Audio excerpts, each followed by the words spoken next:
Madara যখন infinite সুকুমিকে caste করেছিল তখন ইনফাইনাইট সুকুমির মধ্যে টিম 7 বাদে অলমোস্ট সবাই ক্যাপচার হয়ে গেছিল। সেই ক্যাপচার থাকা লোকেদের মধ্যে সব থেকে বেস্ট ডিম কার ছিল? নাম্বার 3 তে আছে গাড়া দা ডেজার্ট। গাড়া ইনফাইনাইট সুকুমিতে ডিম ছিল গাড়ার পাঁচ লাইফের ওপর। গাড়া রিয়েল লাইফে তার ছোটবেলা লোকেদের হেট আর অনেক কষ্টের ওপর দিয়ে কেটেছিল, এমনকি তার ফ্যামিলিও তাকে হেট করতো। কিন্তু ইনফাইনাইট সুকুমিতে তার ডিমের মধ্যে গাড়ার ফ্যামিলি গাড়ার সাথে ছিল, তার ফ্যামিলির মধ্যে কেউ তাকে হেট করতো না। এমনকি এই ডিমের মধ্যে গাড়ার সাথে নারুটোকে মেনশন করা আছে যে গাড়া নারুটোর সাথে খেলা করছে।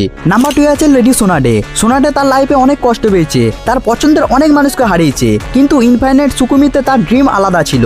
যেমন কোনোয়া ভিলেজে একদম পিস এসে গেছিল, যেখানে নোয়াকি, ডানকাডো আর মাস্টার জেরা বেঁচে ছিল। এমনকি ওরুচুমারিও লিভ ভিলেজের মধ্যে ছিল।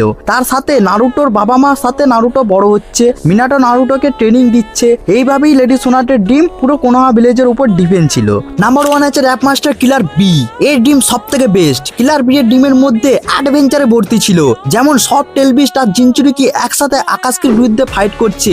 এদের আলাদা একটা ইউনিক ইউনিফর্ম ছিল, যেমন আকাশকির ইউনিফর্ম আছে। এখানে কিলার বি নিজে একটা জিনচুরিকে আর বাকি জিনচুরিকেদের সাথে মিলে ফাইট করছে, তার সাথে কিলার বি এর একটা খতরনাক র্যাপ। এটাই এই ডিমটাকে ইউনিক বানায়। তোমাদের কি মনে হয় নিচে কমেন্ট করো।